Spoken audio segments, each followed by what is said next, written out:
যে সোহান ভাইয়ার জেলে নিছে কোন একটা মিথ্যা মামলার জন্য। তাদের এই জায়গায় বলে কোন একটা কোন জায়গা বা দোকান নিয়ে ঝগড়া হয়েছে, তার জন্য তার আম্মুরে এবং কি তারে মিথ্যা মামলা দিচ্ছে, আর অনেকেরই মিথ্যা মামলা দিয়ে জেলে নিচ্ছে।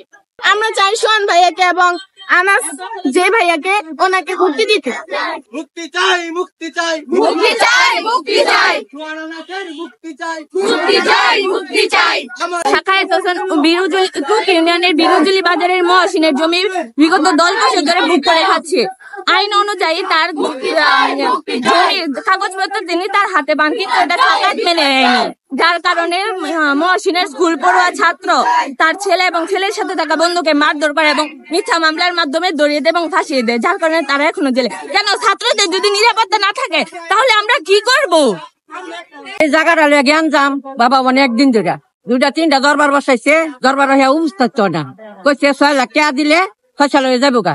6 লাখ টাকা লইয়া বাউে আইছে, এই যে শনিবার গেছে না, এর আগের শনিবার হ্যাঁ উপস্থিত হয়েছে না। পরে আবার নিচে ক্যাম্পো টুকে হেন উপস্থিত হয়েছে না।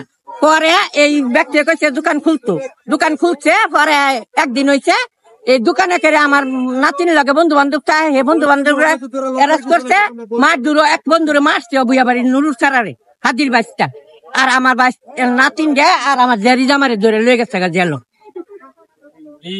এটা বৃহস্পতিবার 11টার সময় ঘটনা। পরে হ্যাঁ মিথ্যা মামলা দিছে, রাইতে ঘটনা হয়েছে। আমি বলে 50,000 টাকা লেগেছি, এই যে সোহানের নানা বলে 50,000 টাকা লেগেছে, সোহানের মা অনেক মার দূর করছি। অস্ট্রেলিয়া মিথ্যা হ্যাঁ ফেসবুকে ছেড়া দিছে। পরে আবার কুডো উঠছে রবিবারের দিন, আমার নাতিন জামাই যখন ফেসবুকে ছেড়া দিছে, হ্যাঁ যে মিথ্যা দিছে আগের দিন, এই মিথ্যা সম্পূর্ণ মিথ্যা কথা, কোনো দাগ নাই, কোনো খুঁজ নাই, কিচ্ছু নাই। যারা আমার নাতিন জামাই আবার ফেসবুকে ছেড়ে দিচ্ছে যে দেখুন পুরা সুস্থ। সে বলতেছে পুলিশের সামনে যে আমার পোলা নাকি মদ গাঞ্জা খায় এরকম ব্যবহার করা শুরু হচ্ছে, তার সাথে এসব উল্টা ফুল্টা কথা বলছে। উল্টা ফুল্টা কথা আমার পোলারে পুলিশ সামনে ধরে নিয়ে গেছে। সম্পূর্ণ পুলিশে আমি মানে জায়গা থাকাকালীন আমার কাছ থেকে 2টা মোবাইল পুলিশে নিয়ে গেছে, যাতে আমি ভিডিও না করতে পারি। আর হেরা কি করছে, আমরা কি করছে না করছে, হেরা সব ভিডিও করছে। আর হেরা আমাকে অত্যাচার করছে, মানে আমার পোলারে মারছে, লগে আরেকটা গেছে মারতো, আমার ডাক্তার মেরে ফেলাই দিচ্ছে, বুঝছেন, আমার বুটটা ছিড়ালাইছে। হ্যাঁ, তারপরে মানে এসব করতে এসব দারোগা কোনো ভিডিও করে নাই।